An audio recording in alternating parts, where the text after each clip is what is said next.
Hi folks, this is all the fruit. Today I'm foraging in and around Cibodas High Mountain Botanic Garden in Western Java. Quite a peculiar climate here. It is, well, for an equatorial island, it's on the coolish side because we are at over 1,000 meters above sea level. So you could call it a subtropical climate. However, it does not have really strongly pronounced seasons, except for a wet season, which is usually colder, and the dry season, which is usually warmer because not so much rain.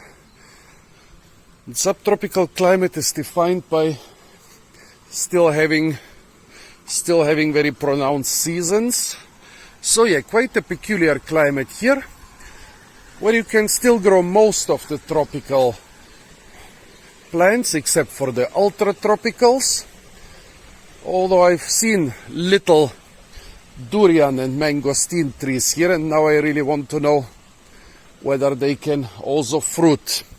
But of course you can also grow a lot of subtropical and even temperate things which you cannot grow in the hot lowlands. And my goal was basically to research mostly the botanic garden, but I noticed that the road to the botanic garden is just as interesting.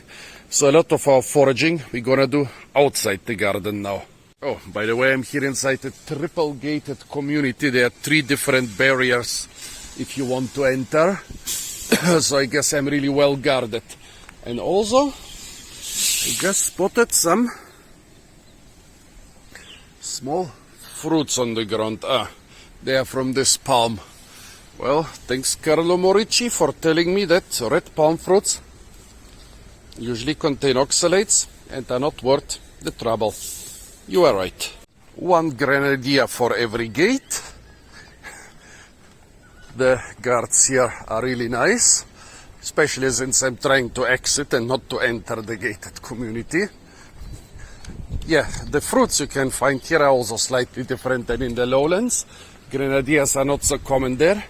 And yesterday somebody gifted me a very peculiar Cavendish banana, which is opening a whole rabbit hole. Velvet apples, by the way. A whole rabbit hole of new, rare and exciting Cavendish bananas I could research. We always think Cavendish, those boring bananas you find in Western supermarkets, but it seems there is a lot more to Cavendish. Here, by the way, a money tree. Around here sometimes they are fruiting profusely, and they are maybe my favorite tropical nut. And nope, I'm not falling for more red palm fruits. Beautiful, huge ones, but not necessarily edible ones. Next barrier, the guardhouse is not manned. This is because the guard is sitting at the big gate. The community must be guarded. Observing the local wildlife, this is a millipede. That means it's not the biting type, but don't eat it because it's still poisonous. Oh, the lady was really appalled by the millipede. I mean, centipedes have a very... Titingi.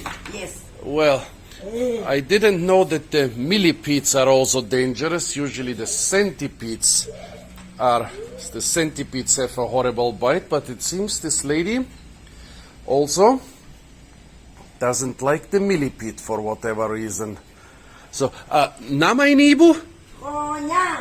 So, konya. So here they call this konyal.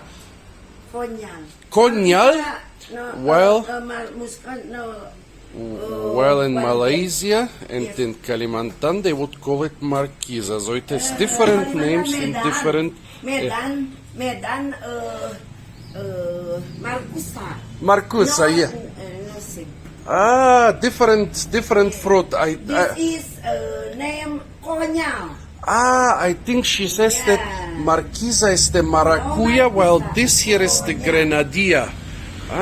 Terima kasih, Bu. I think there should be lima beans, and I've Never seen such a plentiful crop of lima beans. They seem to be doing well here in the cool mountain climate. And this is the white version of this herb that the Iban used to treat my wounds when I asked what to do with them. Good to know a couple medicinal herbs, but folks, don't follow my medicinal advice. I'm not giving medicinal advice. Go to the doctor instead, because otherwise YouTube will not just demonetize but also demonize and ban me. Wait a moment, they are multiplying. Now we have a lot of guards here. Selamat pagi. Buah konya. Konya. This is konya. This is konya. Konya. Sama-sama. Well, now let's try the konya myself. Oh. No uncle today. I want to film on the way. Maaf. Also, those things are too small for me anyways. Hey, pagi. Okay, so the grenadilla.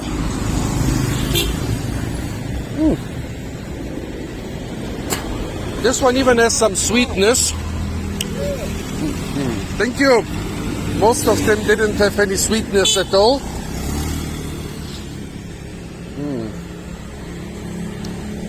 This one even has some sweetness.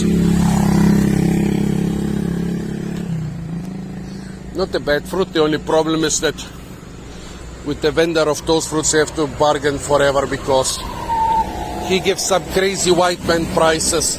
Finally he settles down at the local prices, but after some time.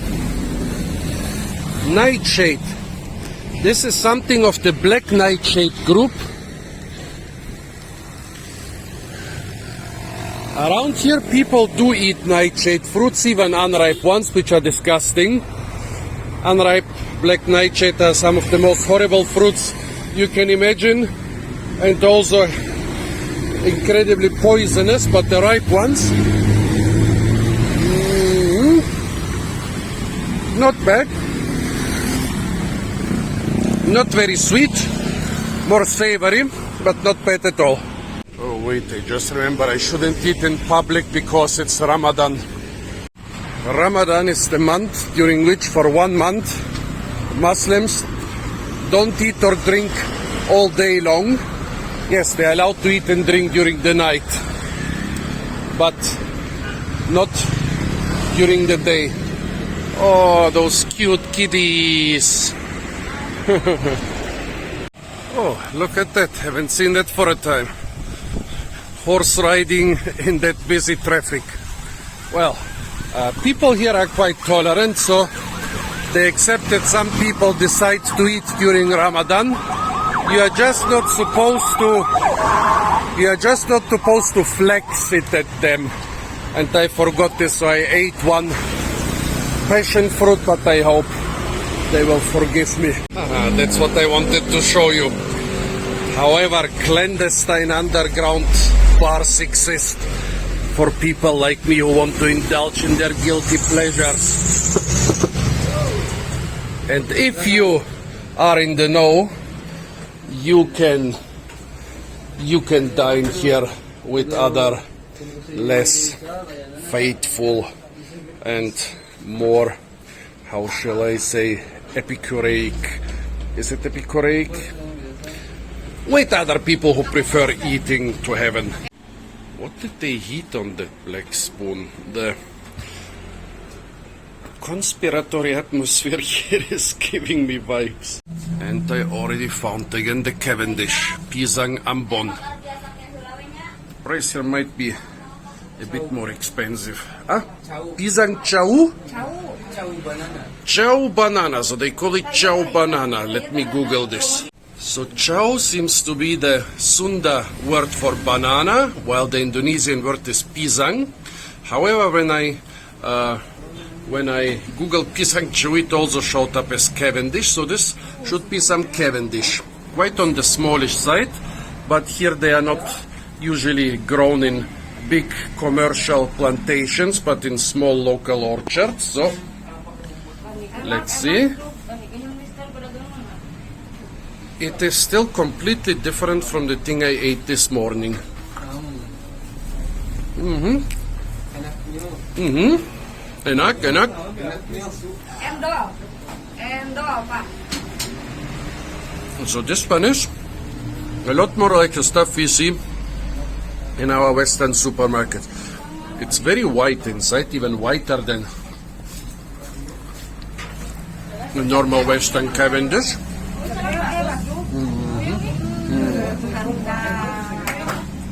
It tastes like our supermarket banana. Since this was on the thin side,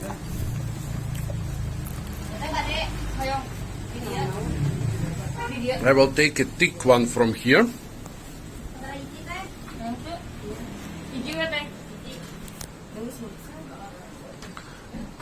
Okay, slightly less white on the inside.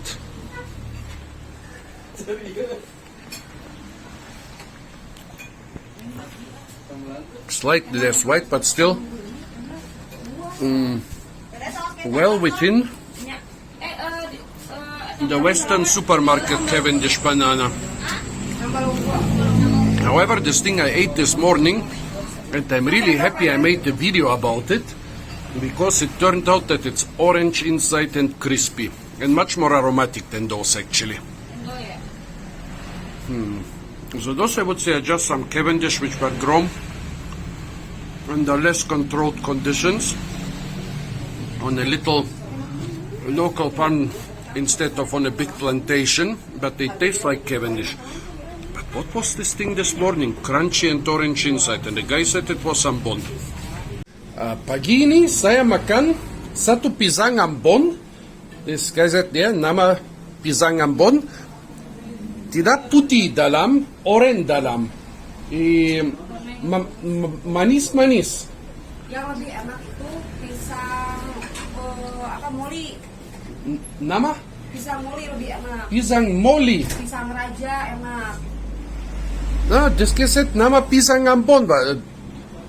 Pisang ini dalam tidak putih, dalam oranye. Nama sama, pisang tidak sama. Iya, beda. Okay, so I think she told me about some other nice bananas I should try, but she's also confused by the fact that I ate an orange Cavendish banana this morning. Oh, here is my bane of the Sunda cuisine. Black nightshade. Yeah. Some bigger variety of the black nightshade. No, bukan timun sekarang. Terima kasih. I think he suggested that the cucumber will be more tasty for the white man than the unripe black nightshade. Sayur ini mazak enak. Mazak hitam enak. Orang Sunda makan. Ini tidak enak. Itu mentah. Kalau dimasak enak. So yeah, when you cook it, it's tasty. I can totally believe it. But why do they always offer it to me unripe? So they say the ripe black nightshade is tasty. The unripe one is tasty when they cook it. So why they always give me unripe, uncooked ones? They must love me. And while the pretty young girls are trying to name a lot of rare fruits for me, I detect one important part of Indonesian infrastructure, the lighter, the communal lighter which exists in every bar. A very good idea actually. You don't have to ask people for fire, but you can also not by accident take it with you. Observe the date palms. Date palms are quite important since Muhammad mentioned them a lot in the Quran. But of course the desert date doesn't grow here. So they grow some jungle dates instead. And those jungle dates, I hope they are ripe. But no, they are already rotten. So now I have to cross the road again. Those 3 horses, after a couple months on that road, you could use them as war horses because they wouldn't be afraid of anything anymore. See this little impatiens here? I'm not sure which tribe, whether they were Kenya or maybe even Benin. They put this one on my wounds. And behind it we have the Brazilian Szechuan pepper, which I might try if I find it at a slightly more savory place. Here the ditches are full of clean water, but still, as soon as it reaches the town, it is considerably less clean already. Oh, that's so nice. The Ankot waiting for me again, but I want to explore the road because it's just as interesting as the botanic garden itself. Because people have figured out, folks who visit the botanic garden, here by the way, they even use this on my wounds. Well, folks who visit the botanic garden like plants, so they might like to buy plants. So here we have the toxic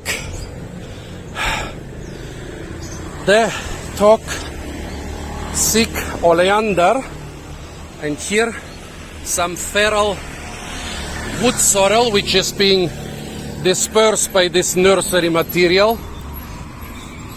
I always forget the name of this jungle plant with the purple fruits and even ornamental roses. Avocado and loquat. Oh, but I'm more interested in the red nettle tree fruits. See up there? The little red fruits in the shade.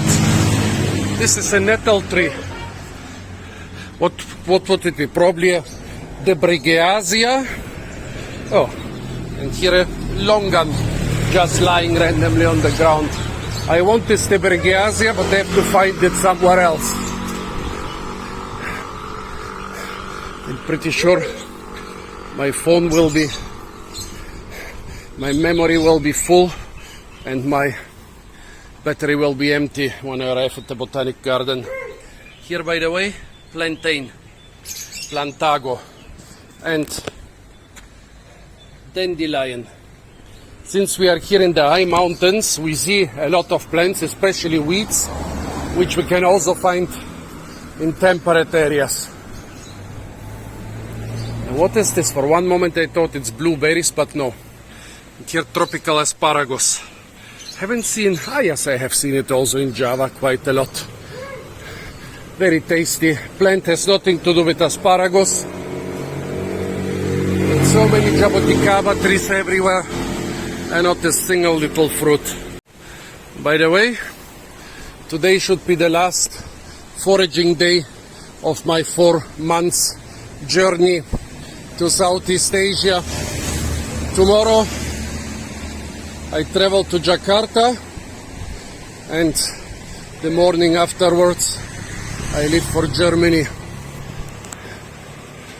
I'm a bit sad, but also happy I can start working again. Is this a kiwi? This could totally be a kiwi. They like to grow it in mountain areas around here.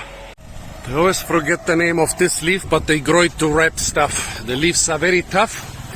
This used to be the wrapping paper, or better, the wrapping plastic of the old times. Nowadays they use it mostly to wrap food, which then acquires some additional taste from the plant. Here again in nursery. Cattail. This is called the nature supermarket, maybe the most important survival plant you can ever learn. It grows from cold areas of Siberia and Canada all the way to the tropics, to the equatorial areas, and also to the deserts. It can give you food, shelter, fire, clothing, even water in some occasions. Yeah, if you want to learn one single survival plant, learn this. Also some papyrus. Papyrus is just as good as cattail, but it's become quite rare. Actually, it's extinct in Egypt. Now, actually, for 200 years, it was more or less extinct in Egypt. Imagine the whole culture was based on the papyrus plant. And then it becomes extinct in Egypt. Now they have found 2 small populations in Egypt. So it either still exists or it got recolonized from populations up the Nile. But ain't it crazy? For thousands of years they base their whole life on the papyrus. And then it becomes extinct in Egypt. Well, this is not kiwi, but a nice ornamental vine, but I still think the other thing was kiwi. This area gives me such crazy Canary Island vibes. Everything is like in the Canary Islands here. Really, if you showed me pictures and I had to distinguish between the Canary Islands and those Japanese highlands, I couldn't. Bougainvillea bonsais.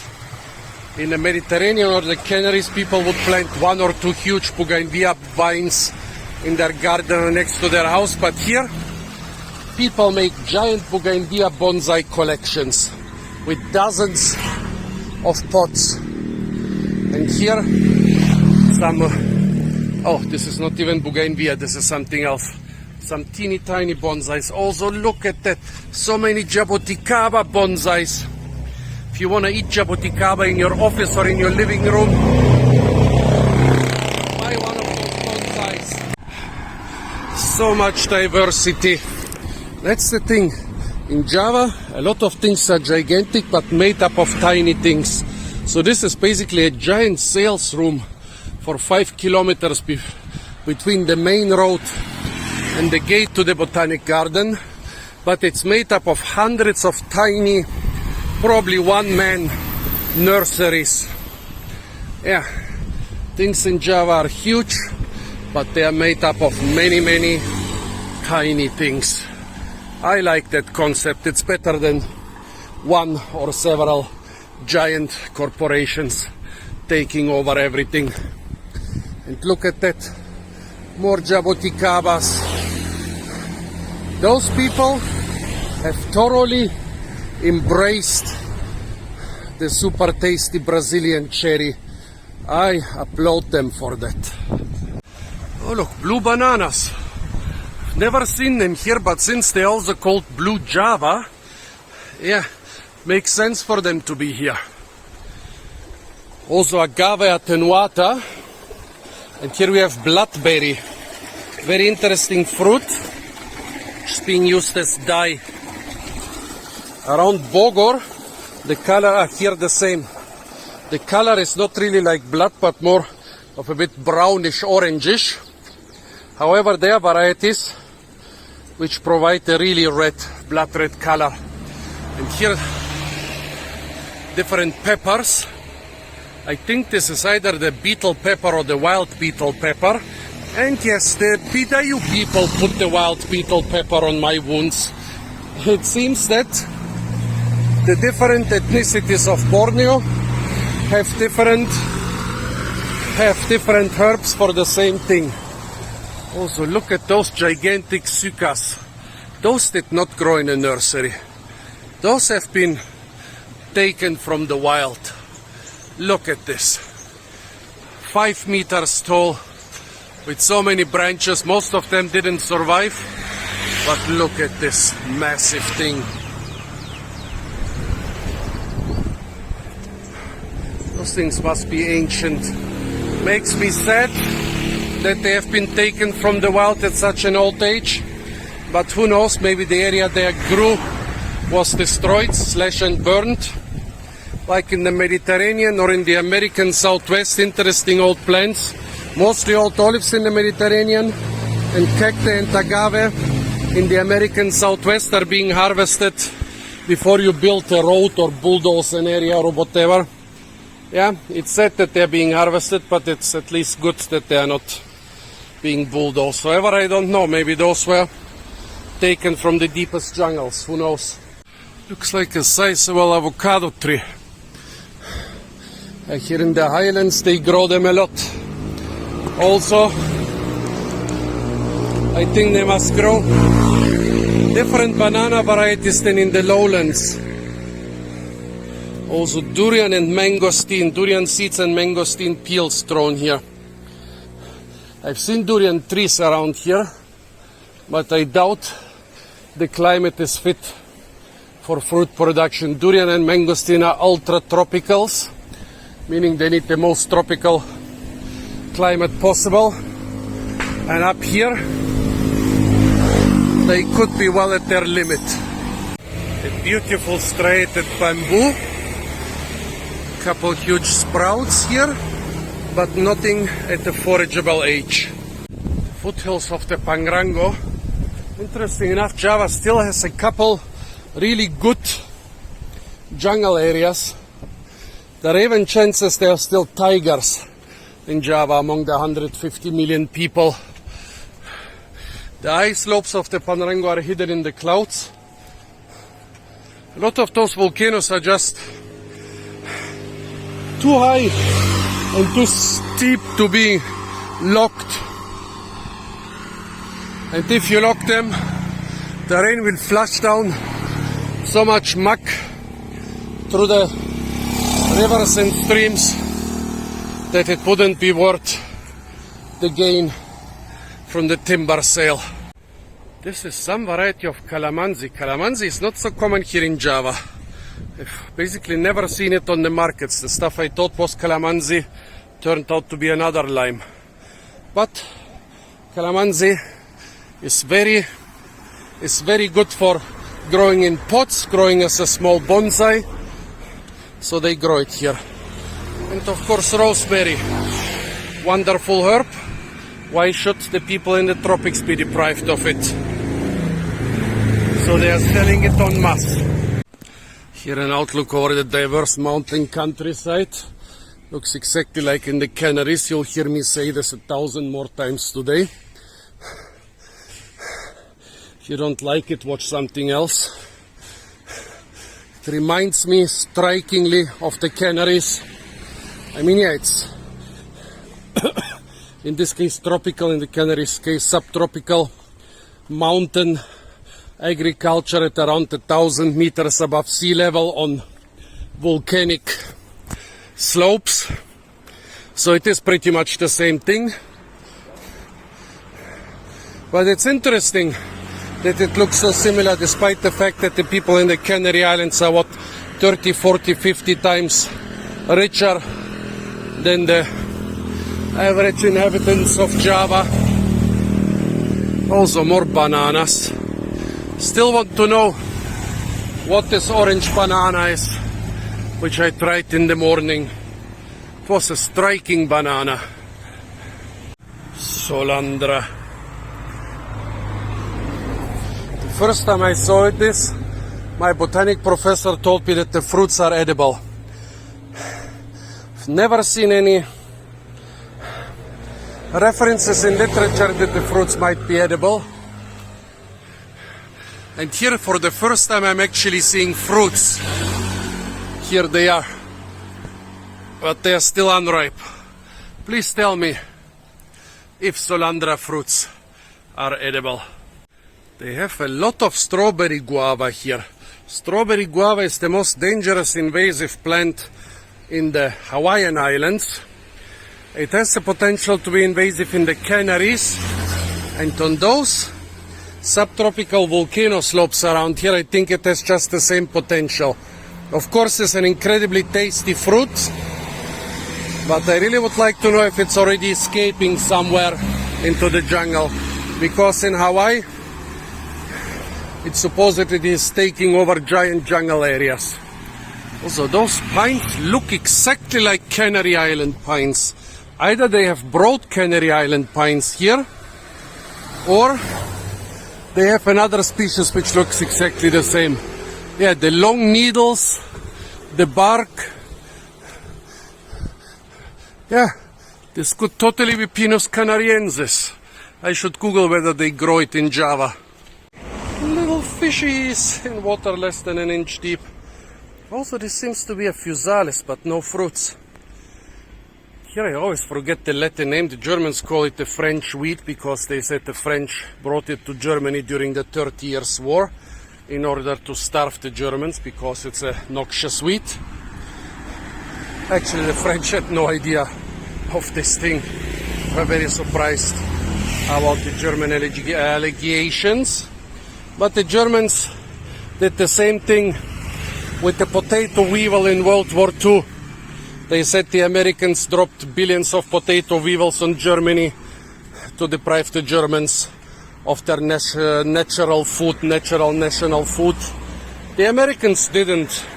I mean, they totally would have if they had thought that this is a cheaper alternative, but it seems that bombs and nukes and bats were the preferred weapons and not weevils. Otherwise, the Americans would have declassified their weevil strategy a long time ago.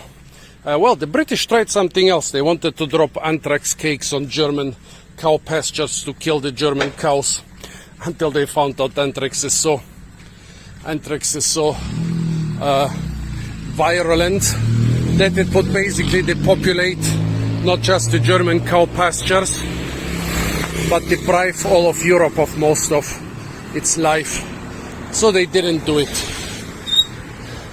But they totally planned to do it. But the Americans never planned to bring potato weevils to Germany, and the French never planned to bring this tiny little plant. Titi fruit. Yeah, this thing is really called titi fruit. Oh, look at this beautiful solanum. Beautiful, beautiful titi fruit. By the way, titi fruit is not edible. It's a medicine. It's poisonous. Funny enough, unlike most other solanums, most other poisonous solanums, it's not really bitter. And, well, it's called titi fruit because the upper part looks a bit like a cow's udder, while the lower part looks like a human boob. Yeah, I love those things. They're much more common in Borneo than here. Not native, but also in gardens like this one. Conitza albida. This has become a noxious weed worldwide in a very short time. In Germany, 15 years ago, I published every location I could find. Now the last 6-7 years I've been fighting this in nature reserves, and people are fighting it in agriculture and private gardens and in the forest. Then I found out it has also become a noxious weed in the Mediterranean around the same time. Also in the US, it was present in most of these areas, but has become a dangerous weed only recently.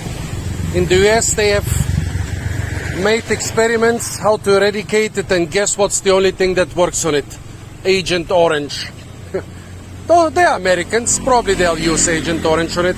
And now I'm seeing it in Southeast Asia. It's still not a big problem, but I'm afraid in a couple years when it adapts to the local climate, it will totally devastate their agriculture.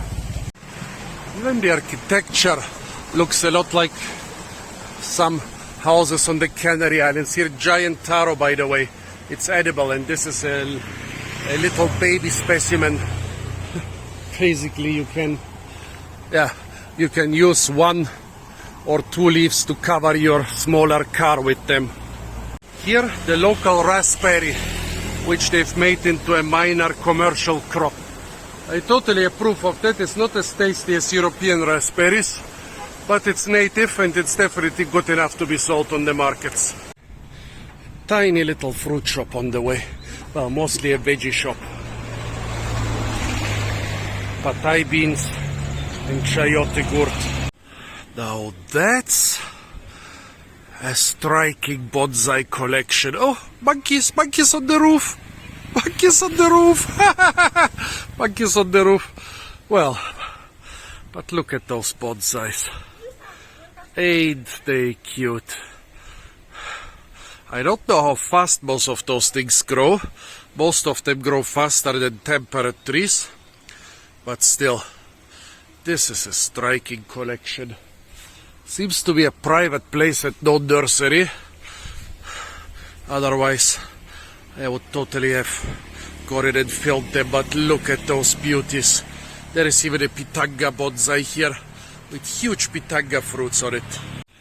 Here again, I think it's a nursery. I think they are selling also those little plants in plastic bags. I'm a white man.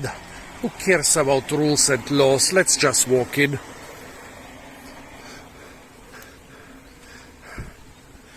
Nice. Even pines.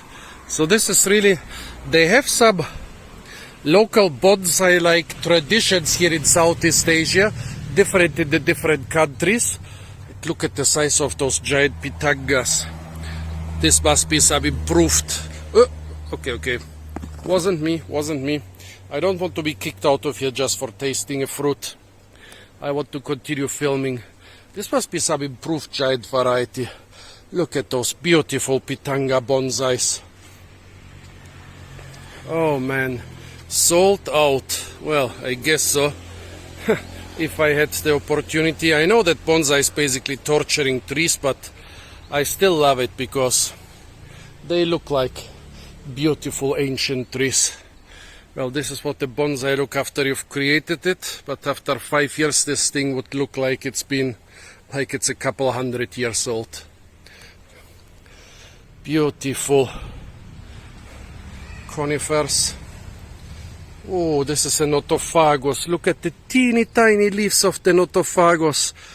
They are the size of rice grains. Is this a notophagos species which naturally has some tiny leaves, or did they starve it so much that they became so tiny? Look at those beauties, folks. Look at those beauties. Such beautiful bonsais. Especially approve of the pitanga bonsais. But today also have jaboticaba bonsais here. Yeah. I'm a bonsai fanatic, probably because I like ancient trees, and those teeny tiny things are pocket-sized ancient trees. So amazing. This should also be something in the fagaceous, some notophagos. Conifers. So beautiful. So incredibly beautiful. I knew the name of this one and forgot it. Ain't it amazing, folks? Here those have been put on eroded limestone blocks. So beautiful. Enough bonsais. We have fruit channel. Stay away from the giant pitangas.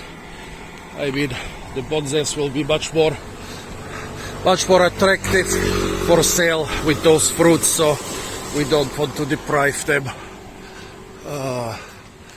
Beautiful parks and gardens everywhere.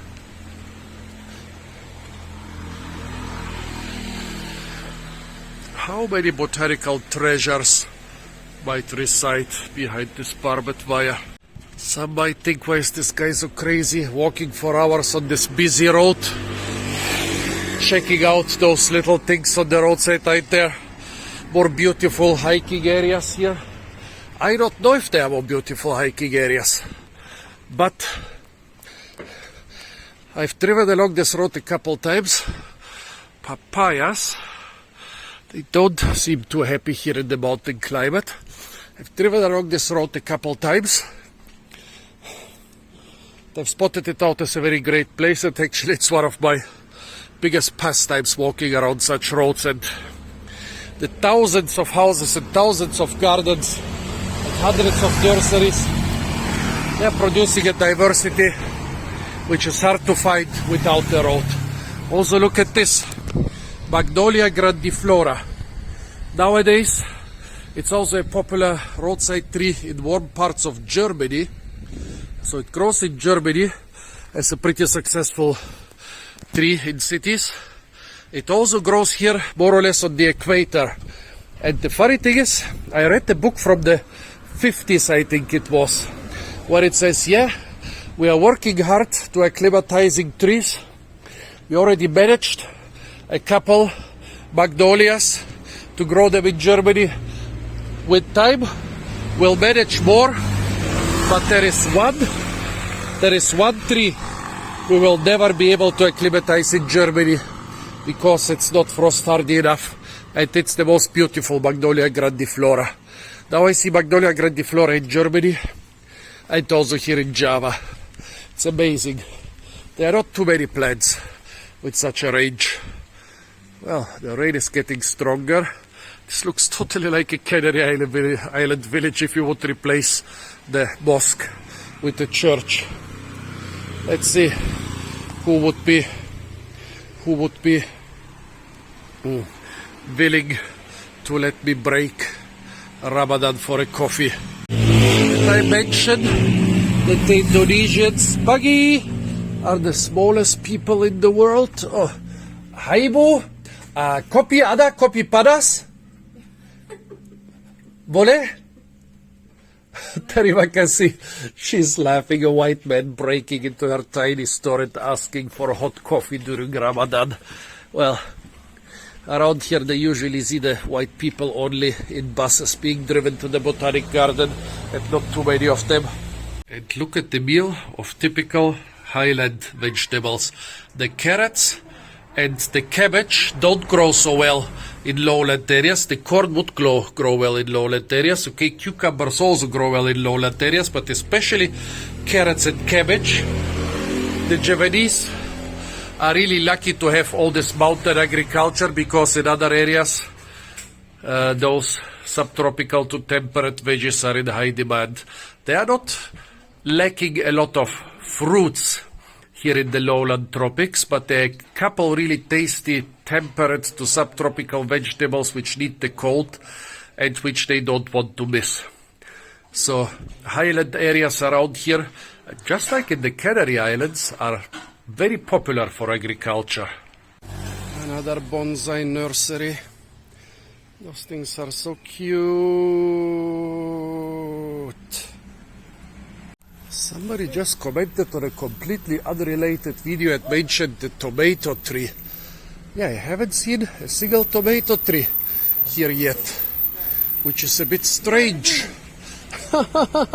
Oh, here I get the teens who wanted me to pay them 15,000. Now they say 5. And here, by the way, olives. Olives? Well, literature says they don't like constantly wet climate, but here they are being traded, and they even saw some really old trees transplanted from the Mediterranean to Singapore. But funny how they changed their opinion from 15 to 5. Still, I love this road. I'm not taking the Angkot. Well, we found the olives. Now where are the 3 tomatoes? Here again, Magnolia grandiflora. The same stuff that grows also in Germany. That's incredible. Another thing that grows well in Germany is the fire thorn. This comes from North America, from areas with very cold winters. But it can survive here in the tropics, even fruit profusely. And maybe the most important fruit tree which can grow here, and with some protection in the warmest parts of Germany, even in the warmest parts of Russia and in the warmest parts of Canada, is the pomegranate. Here for them, just like olive, fig, grape, and especially date, those are kind of religious fruits. They are mentioned in the Bible, in the Talmud, in the Quran. So for those people around here, it's very important to be able to grow, to see, to experience those trees. So I think this might be one reason they didn't give up until they managed to acclimatize even things like the pomegranate that make them produce nice fruits. Actually, over there is another one of a different variety producing fruits. The last one was some deep purple variety, while here we have some yellowish greenish variety.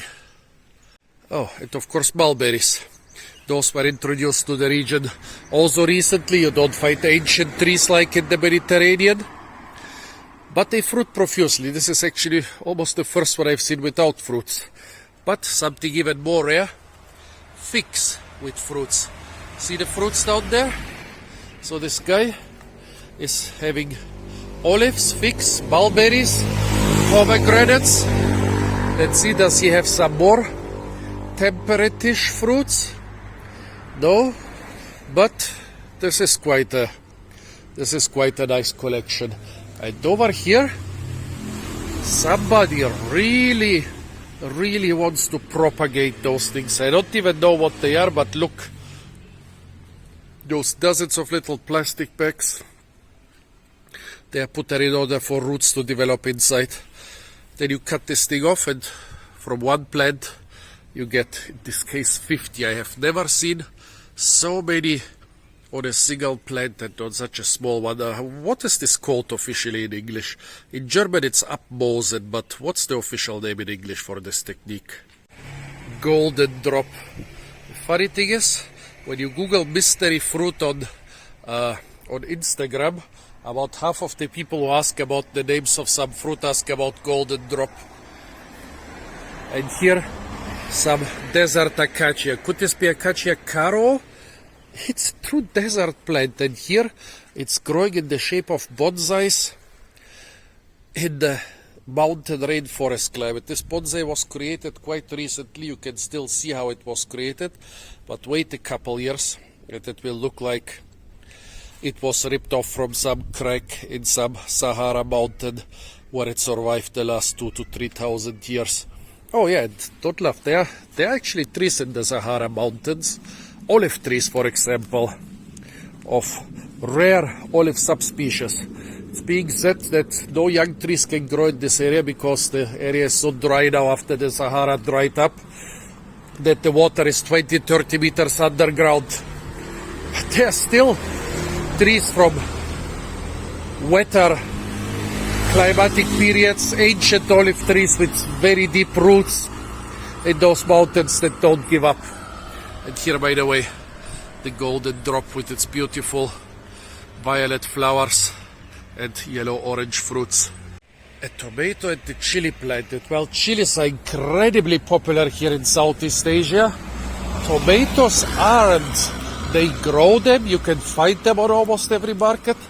But why are tomatoes not the main fruit/vegetable here? They would totally fit into their cuisine. I don't get it why they are like a bit of a niche product. Here another plant that can grow even in mildest areas of Germany. We have it around Heidelberg. Camellia. This is the relative of the tea plant. Those are the ornamental relatives of the tea plant.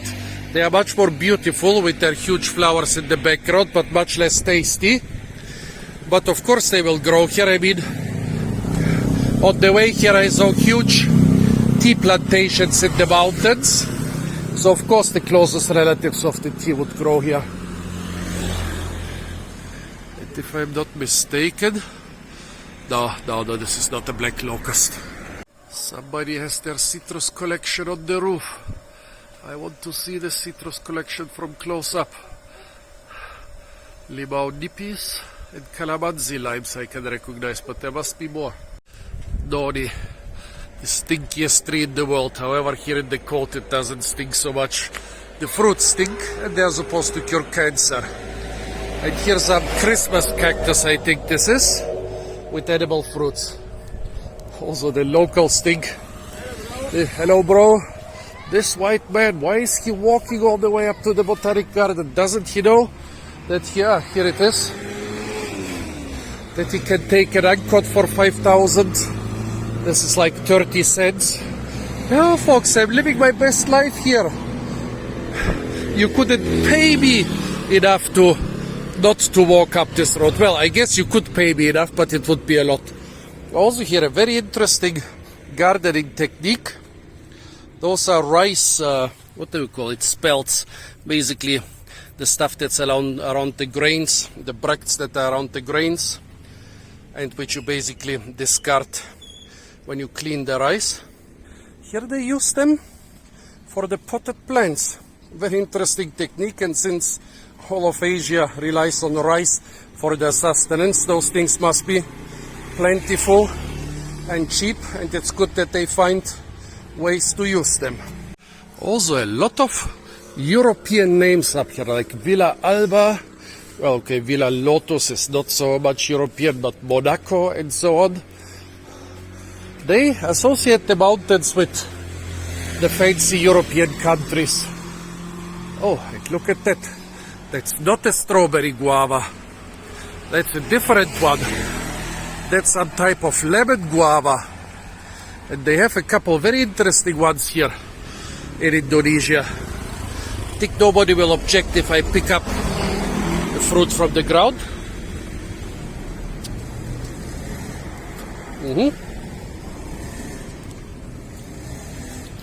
Nice and sour. I still prefer the strawberry guava, but yeah, the more diversity the better. I think the number of 100 about the nurseries was not an exaggeration, on the contrary. I'm not even halfway there, and I think I've seen well over 100. Here a couple bigger ones.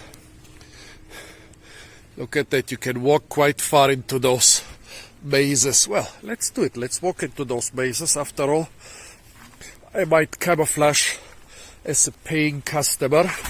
Oop. As a customer willing to buy some plants. Well, even if I wanted to buy some plants, I'm sure that those folks cannot provide me with the proper documentation for exports to the EU. Different guava. Beautiful. Those should be loquats. Where is the loquat tree?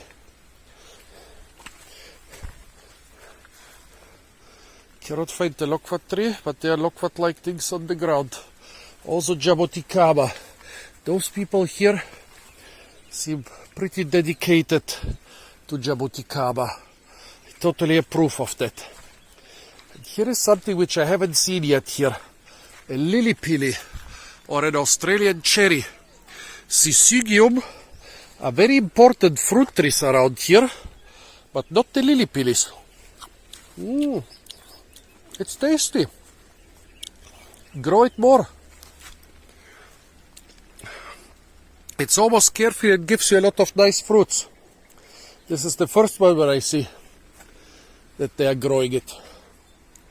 Also, wait, I saw here is a loquat tree. Beautiful nursery, yeah? I'm not even halfway to the botanic garden yet, and I'm in paradise. I'm in paradise. Of course, a couple huge nursery would be able to get a lot of more exotic, more rare things, but the fact that you have many dozens, maybe even hundreds of nurseries here is so good for diversity. Monstera deliciosa. Funny that I've never, maybe I've seen it once or twice in Southeast Asia in a couple years. And it's fruiting like crazy. But none of those are ripe. If they were ripe, I could ask them if they eat them. And if they don't know how to eat them, I could show them. It's not just a beautiful ornamental, it's a valuable fruit. But yeah, if you ask if it can grow in equatorial highland climate, here you are. It grows and it fruits like crazy. Okay, well, we are here to film plants, so let's walk in here. If I continue like this, I will end up at the botanic garden at closing times, but who cares when you have like 100 botanic gardens on the way. So beautiful. So much work. This is not Monstera, this is Philodendron, a close relative, but with very different and non-edible fruits. Look how amazing. Does this one guy manage all this on his own? I don't think so. But it is an amazing nursery. Those winding paths. Guess there are so many more which I did not take. So beautiful, and such a maze, such a labyrinth. Wow. But I should do a separate video about this nursery, but also running out of time. Oh, so beautiful.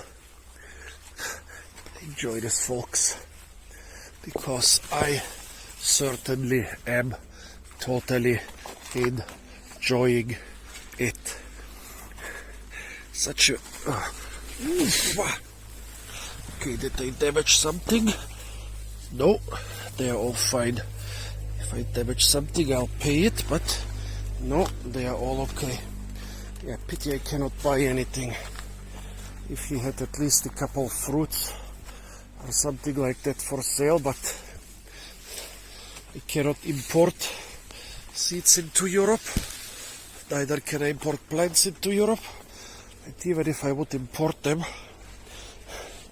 I would not have the means to grow them. Costus, by the way, very tasty flowers. Not this red part, but the flowers. Oh, here are some old, already rotten ones. Those things, while young, are very tasty. Such a beautiful nursery. Look at that. Look at that. Such a beautiful nursery. I think I'll put this also as a separate video. It might be a little bit too short and too shaky and everything, but who cares, because this is a super beautiful place. In the background again, the lower foothills of the Pandrango. This promontory has its own name, but I don't know it. And unfortunately, it seems like some of the lower slopes have been planted with eucalyptus. Pity I don't have the time to explore the jungle on the higher slopes, but yeah, priorities. This is my last day.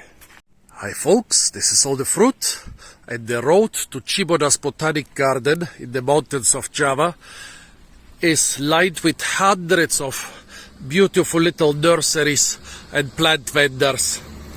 I'm making a hour-long video about this road and all its nurseries and farms and gardens, which are truly amazing.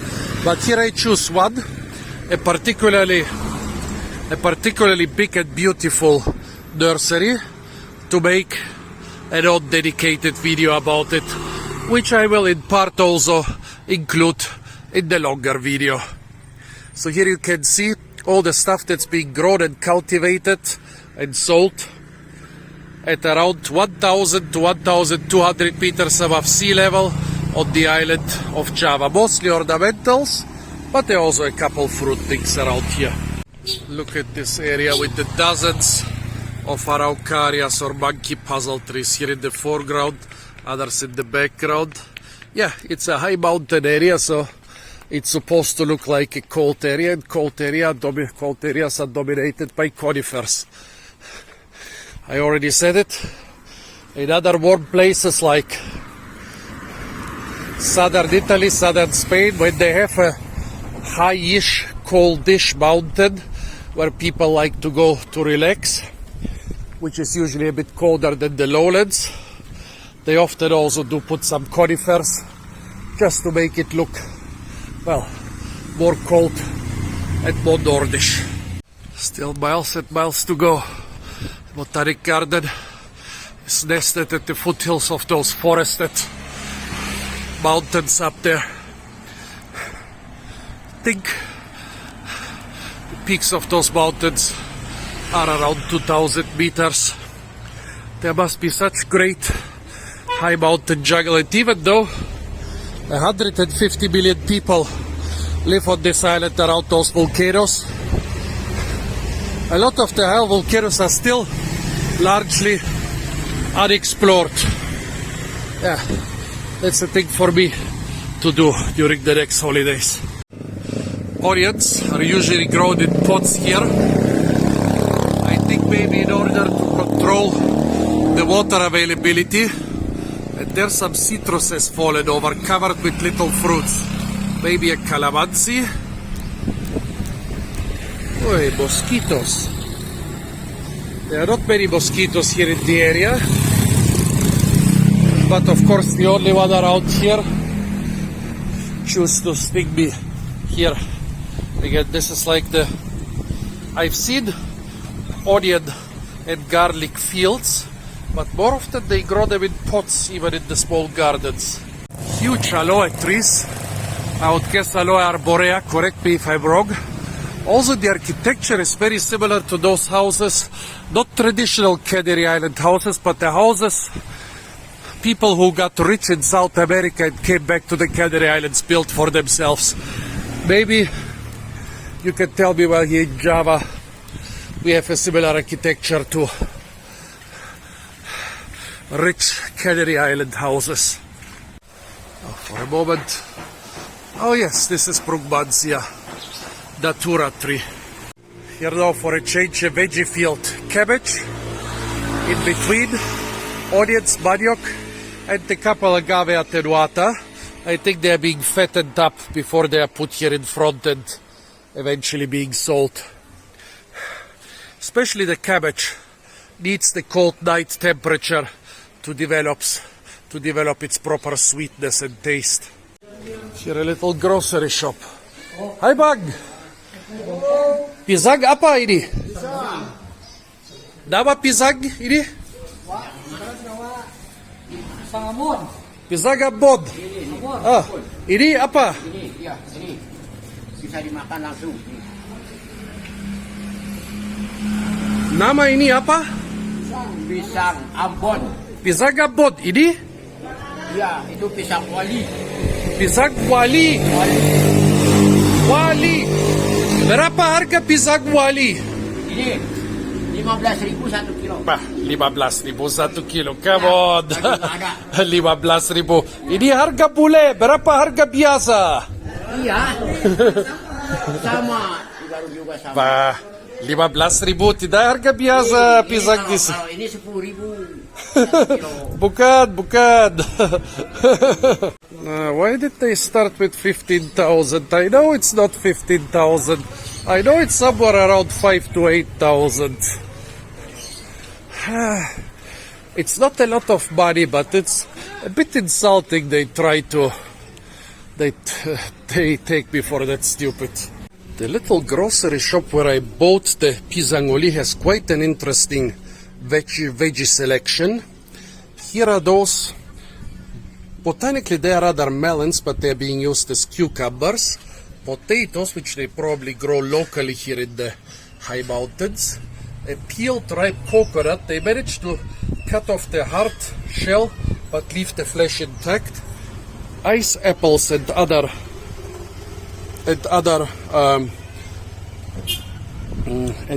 pickled fruits.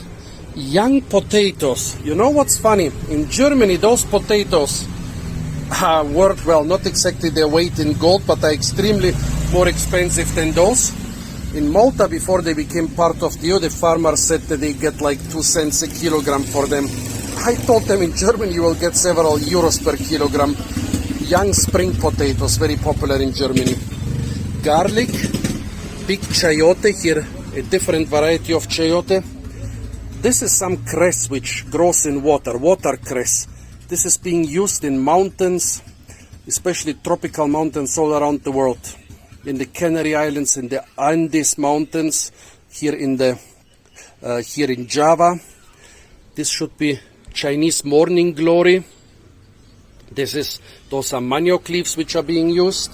I think this is pok choy. This should be jicama, black pepper, cauliflower, and chayote. Here are some small chayote variety are grown mostly in the mountains. Soybean sprouts. This is either terong pipit or Solanum nigrum. Thai eggplant, different beans, and also Japanese/Chinese eggplants. Rich gourds, some chilies, tomatoes. Tomatoes I have small a small niche product here for some reason. The Germans call this Chinese cabbage. Little real cucumbers, carrots, which grow mostly in the highlands. Of course, the bananas. Here more ripe coconut. I think those are all the groceries for now. By the way, folks, never forget,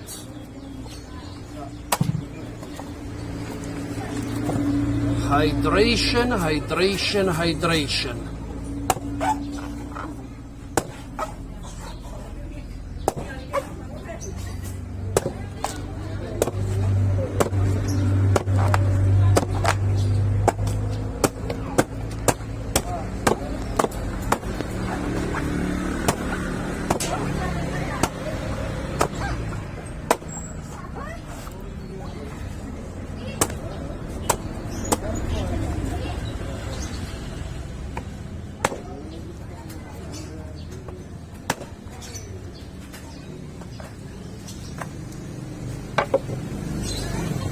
However,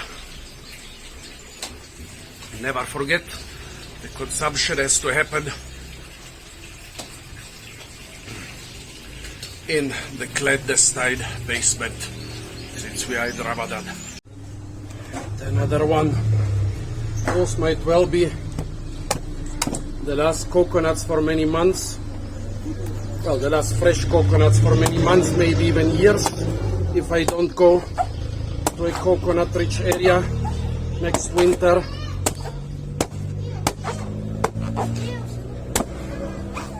And so we need to indulge.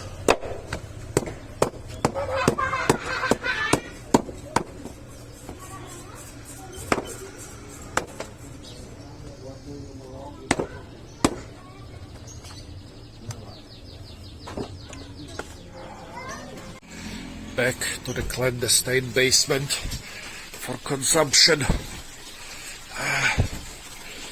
Yeah, sometimes I forget this, but always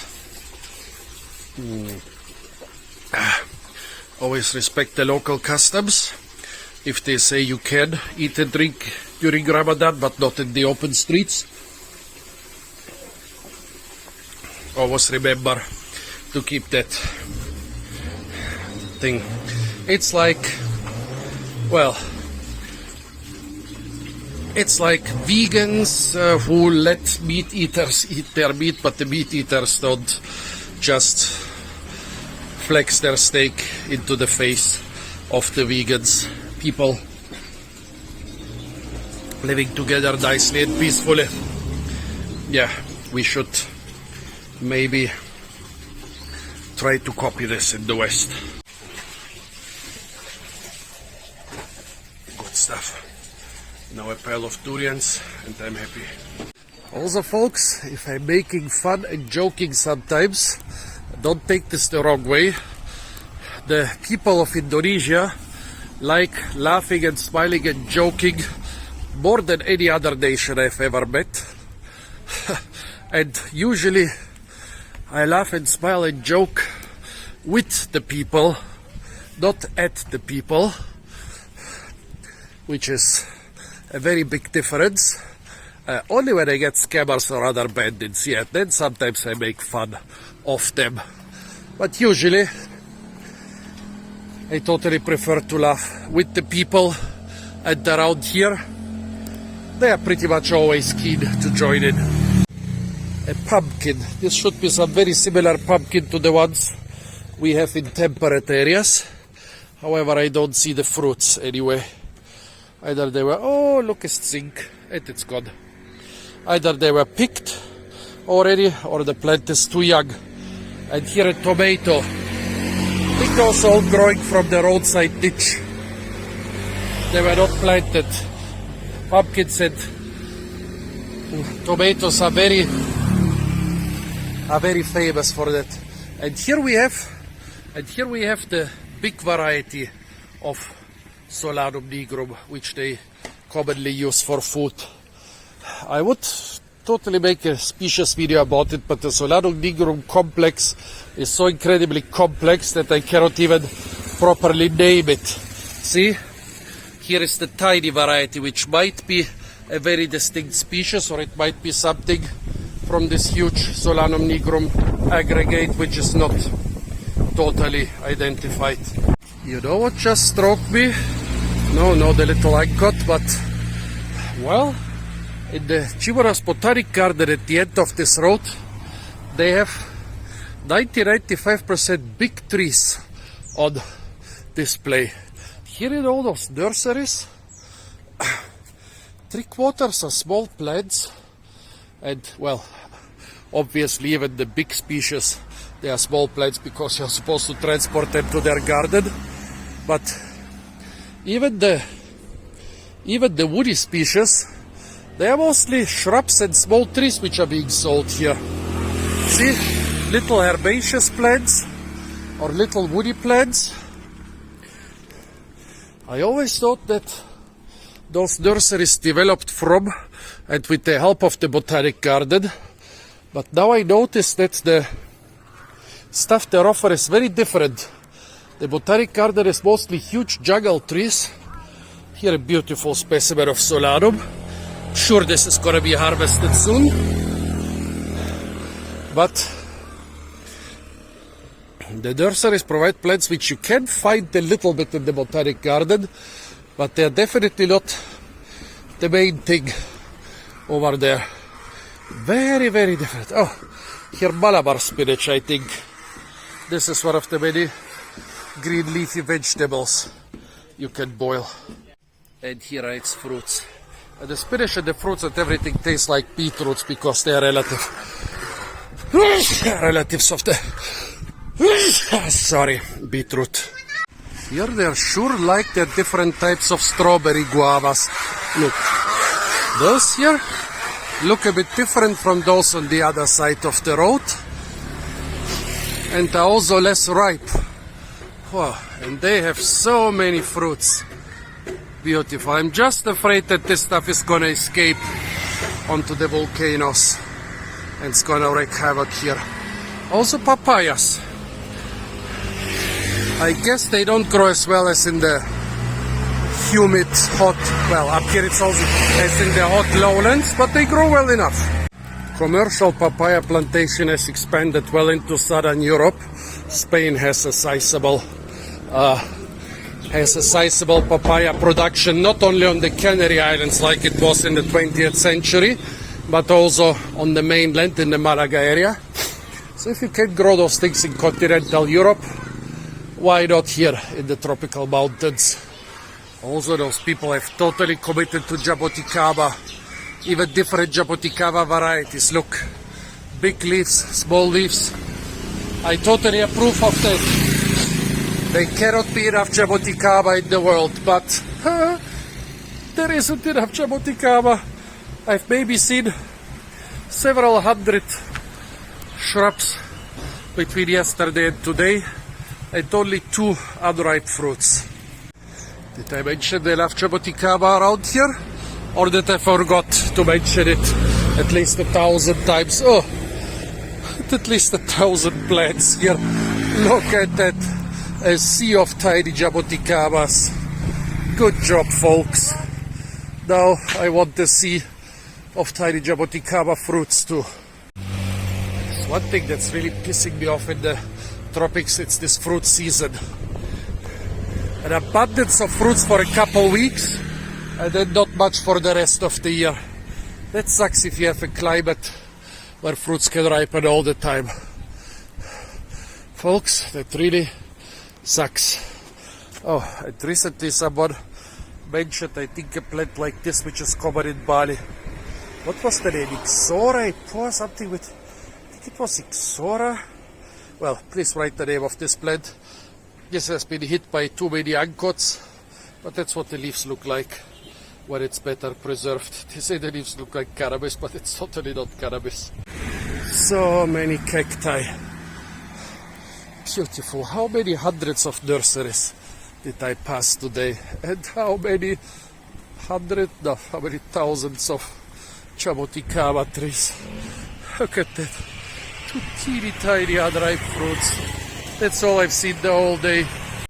Every square inch is being used here in Java, so it's quite unusual to find such a fallow spot. Fallow? English is a horrible language. I love it, but it is a horrible language. I am allowed to say it's a horrible language because I love it. Such a fallow spot can actually provide you with a lot of interesting things. Look at that. Such a huge harvest of black nightshade. Here a couple feral tomatoes. This could or could not be the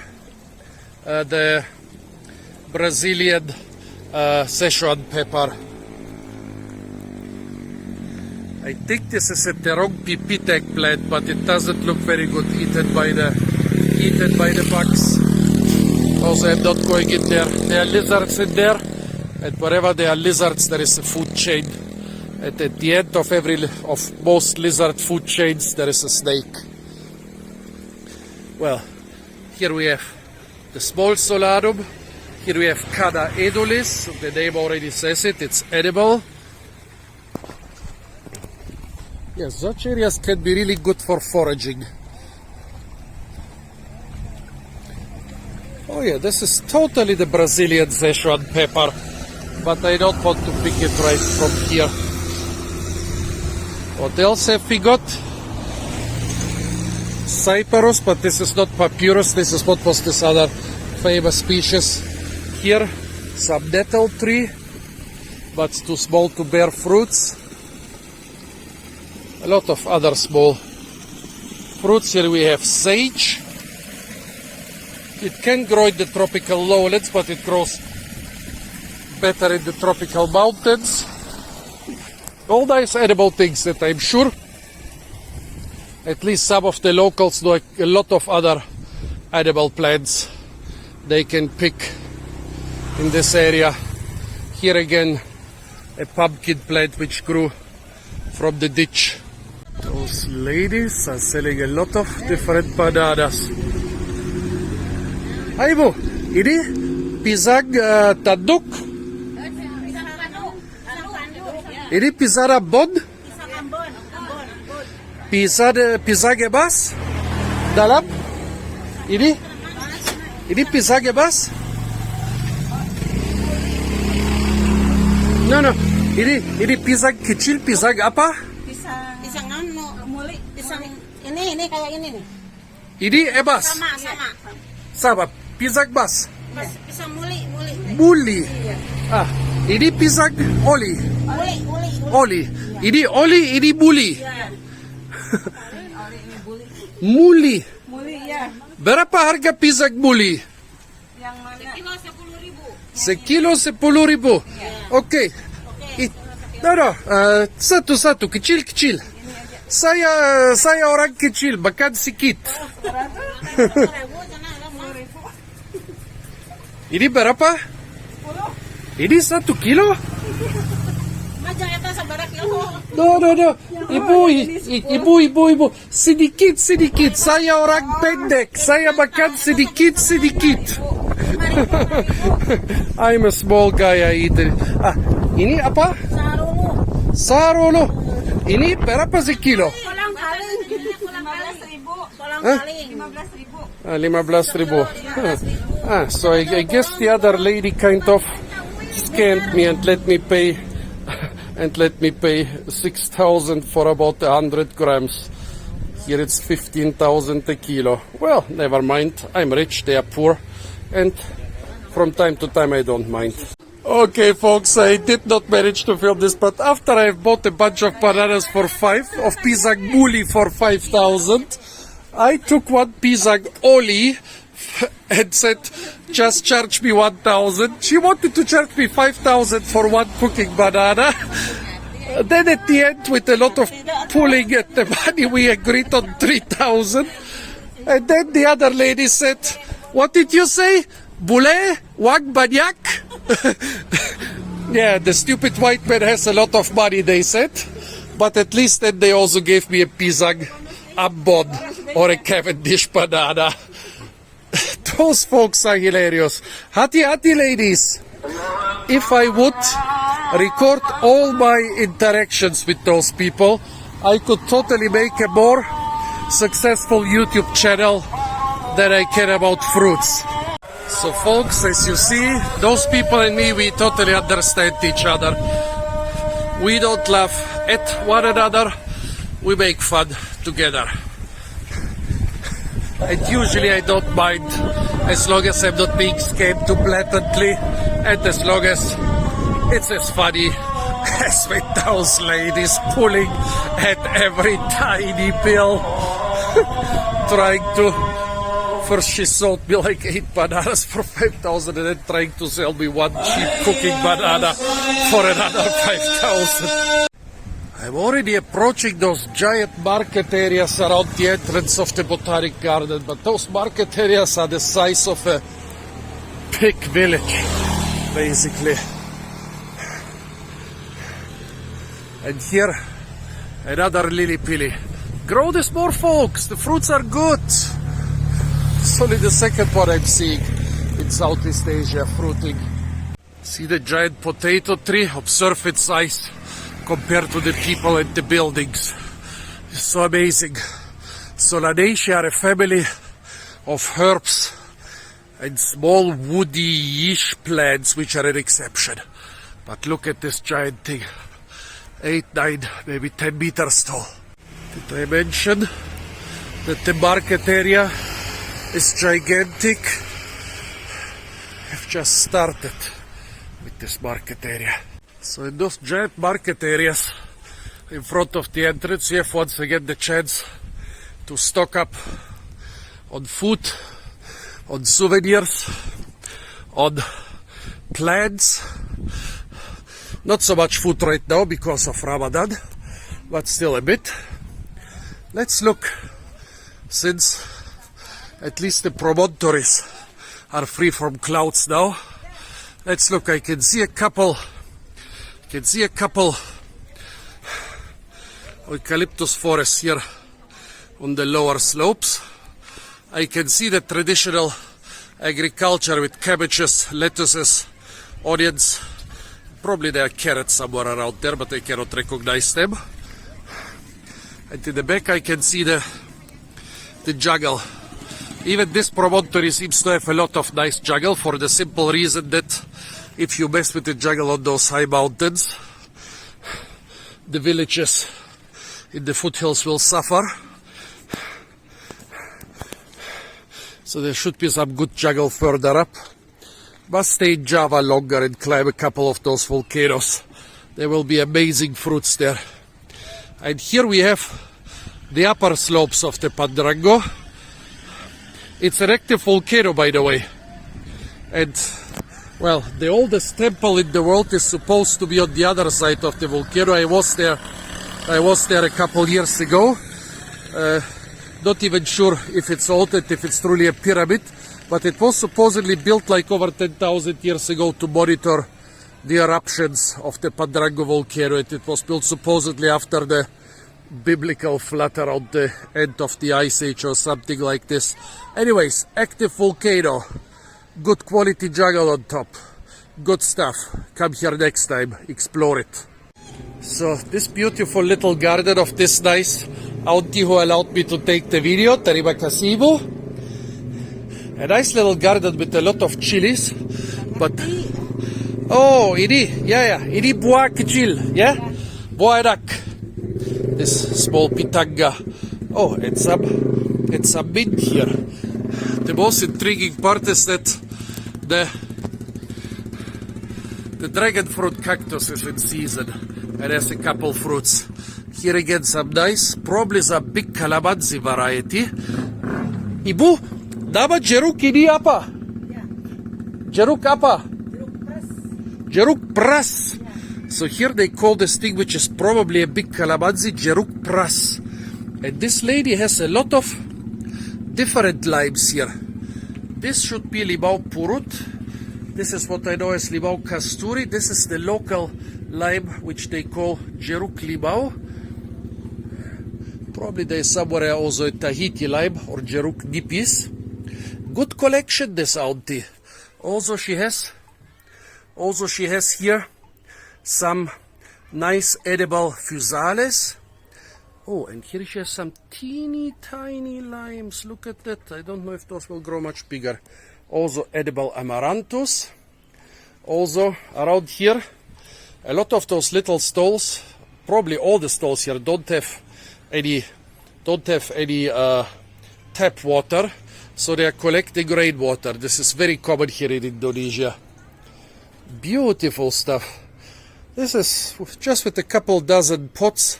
You can create such beauty. Look at this, a particularly huge and massive black nightshade with giant fruits. Unfortunately, it has broken off, but I think you can still see the size. Those fruits are well over a centimeter.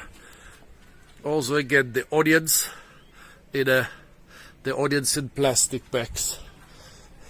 Very beautiful garden. Terima kasih, Ibu. Ini kebun cantik, kebun bagus. Oh, those little kids who talk to me. And what are those little kids playing with? Eternit pieces. Kids, you know that this is asbestos which is destroying your little lungs? Oh, and they're smiling. Poor kids. How shall I explain to them that they are playing with one of the worst toxins? When I was a kid, we also played with those things. Hati-hati anak-anak. Huh? Apa? Oh, poor kids. I would have to find somebody who speaks really good English and explain the problem with the asbestos to them. And then they should explain it to the parents and so on. Such a happy day, and then you see such a thing. And this is, nobody means anything bad. Those kids are just playing, having fun. But the stuff they are playing with is... it's so sad. Sometimes I feel so helpless. If I find somebody here who speaks really good English, I might come back with them and try to explain to the parents that they should get rid of this asbestos instead of letting 5-year-old kids playing with it. Folks, this is exactly my childhood. We used to play with those things all the time. Used to build houses from them and throw rocks on them to make them break at once. Well, all the time we used to play in a big pile of fibrous asbestos, not this one which is Eternit together with concrete, but asbestos fibers. And once I